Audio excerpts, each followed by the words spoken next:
Bonjour à tous, c'est Jean, bienvenue dans votre podcast en français pour réussir. Donc ici, on parle d'examen, on parle de motivation en général et surtout de réussite. Donc réussite au DELF, au TEF ou au TCF. Ce qui fonctionne, les stratégies et les parcours de celles et ceux qui ont réussi avant vous.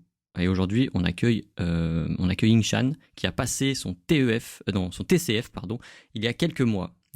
Et donc, tu vas nous partager ton expérience, ton chemin, tes doutes, tes difficultés et tes conseils. Ok.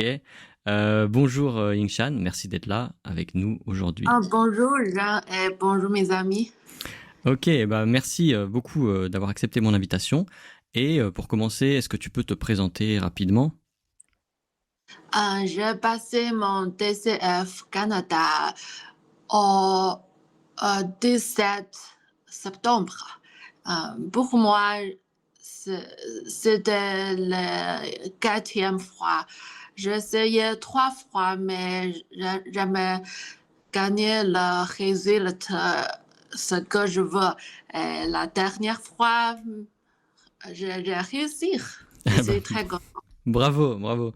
Tu parlais déjà français quand tu as décidé de passer l'examen? Oui, j'étudie français pendant il y a 2 ans, deux années, D'accord. 2 ans. D'accord, 2 ans, ok. Et alors, au moment où tu t'es décidé à passer cet examen, combien de temps de préparation est-ce que tu avais devant toi? Pour moi, minimum une année, c'est très important. D'accord, donc tu as décidé il y a environ 1 an de te préparer à cet examen, d'accord. Et comment est-ce que tu t'es préparé à cet examen? Je veux dire, la semaine de préparation, comment ça fonctionnait? Tu travaillais toute seule, avec des amis, sur Internet, avec un professeur? Comment ça s'est passé, ta préparation? Premièrement, j'ai suivre des cours avec élèves français ici au Calgary, Canada.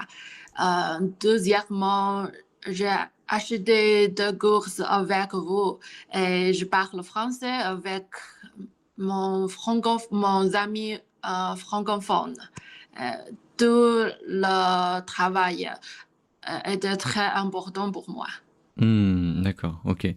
Et est-ce qu'il y avait une partie plus difficile pour toi? Parler, écrire, écouter, lire?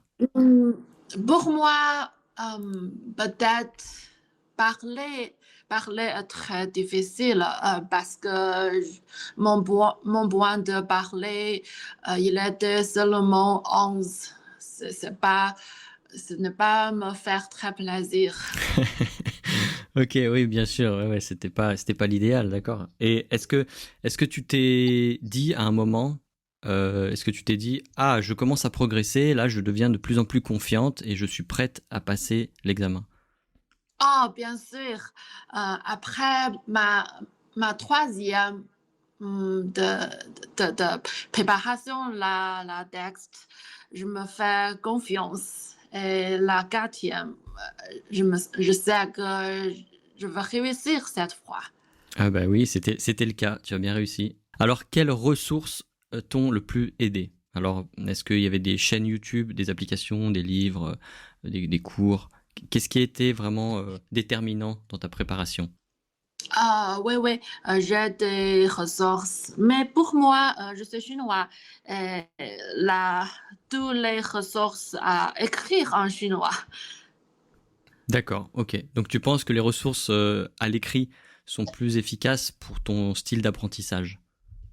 Oui, oui, bien sûr. Mais pour moi, j'aimerais comprendre mieux quand je transmets français en chinois. D'accord. Ça me fait un peu facile. Oui, ça rend les choses plus faciles. Ouais, je comprends. Ouais. Ok. Bon, c'est intéressant et c'est bien que tu saches ton style d'apprentissage et tes facilités pour adapter les ressources. Alors, le jour de l'examen, comment ça s'est passé? Comment était l'ambiance? Comment était ton ressenti? Est-ce que tu étais plutôt sereine? Est-ce que tu étais plutôt stressée?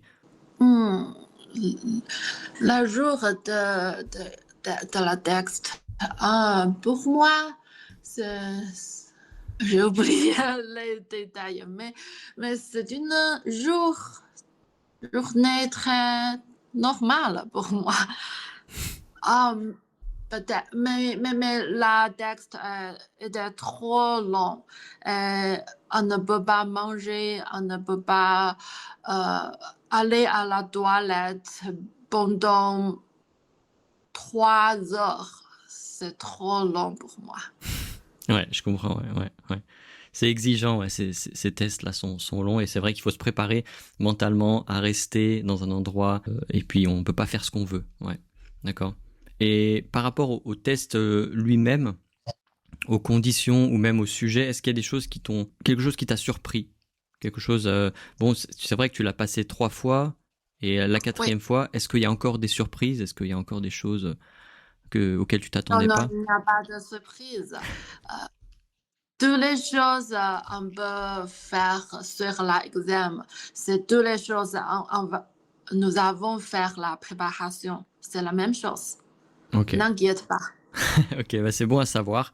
Donc c'était comme ce que tu attendais, c'était conforme, d'accord. Et quand tu as reçu tes résultats, donc là tu avais réussi cette quatrième fois. Quel était ton ressenti quand tu as reçu tes résultats et que tu as réussi? Ah, je me fais pas très content parce que je pense que je peux gagner plus moins sur la parler, la expression orale. Mais la expression orale, il me donne seulement 11 points. 11 points, ça me fait un peu triste. Oui, tu étais un peu déçu par rapport à tes résultats. Je peux comprendre, ouais. Mais tu as quand même réussi. Oui, Donc merci. félicitations. Et qu'est-ce que ça a changé dans ton projet? Alors maintenant que tu as réussi ce test, tu as passé ce test pour une raison personnelle ou professionnelle. Qu'est-ce que ça a changé maintenant que tu as le test?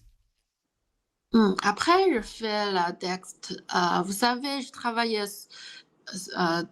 au restaurant et maintenant, il fait nécessaire de trouver un travail sur le restaurant maintenant. C'est c'est- c'est le plus important pour moi dans ma vie. D'accord, ok. Bah, c'est normal. Ouais. Trouver un travail qui te plaise et qui soit stable. Parce que pendant la préparation de l'examen, je ne travaillais pas et tous les plus importants sujets dans ma vie, c'est la préparation de l'examen. Maintenant, c'est fini. Ma vie retournée sur la normale chemin et maintenant, il est très urgent de trouver un travail dans le restaurant. Je dois gagner d'argent pour ma vie. Ok, et ben c'est très bien. Ouais. Donc ta vie retourne à la normale et puis tu reprends un travail. Très bien. Si tu avais à recommencer ce processus de préparation à l'examen, qu'est-ce que tu ferais autrement? Pour moi, euh, pour préparation la texte français, on doit travailler plus dur, parce que la première langue pour moi, c'est chinois, c'est très loin de français. Euh, on doit travailler dur pour mémoriser tous les mots, pour corriger comment parler français et comment écrire, comment de lire et la grammaire. Vous savez, la grammaire de français, mon Dieu, c'est c'est trop c'est dur. difficile. Ouais. Ok, oui, effectivement, tu soulèves un point important qui est que on n'est pas tous égaux face à cette préparation d'examen. Il y a des langues qui sont très proches du français, comme l'espagnol, et puis il y a des langues qui sont très éloignées, comme tu le mentionnais, comme ta langue, hein, le chinois, mandarin. Donc, on n'a pas tous les mêmes, on part pas tous avec la même chance, avec les mêmes difficultés. Mais d'accord, tu as souligné ce travail qu'il fallait faire, cette préparation. Et ça, c'est très important, c'est une bonne valeur. Très bien, bah merci pour ce partage. Pour terminer, quel serait ton conseil, un message pour quelqu'un qui écoute ce podcast aujourd'hui et qui se demande s'il va y arriver, quel message tu pourrais lui donner? Bonne chance. Bon courage et bonne chance. Tout simplement, c'est un beau message, je trouve. Ouais, j'aime beaucoup. Merci beaucoup. Est-ce que tu as un mot à rajouter? C'est un voyage trop long et on doit travailler ensemble.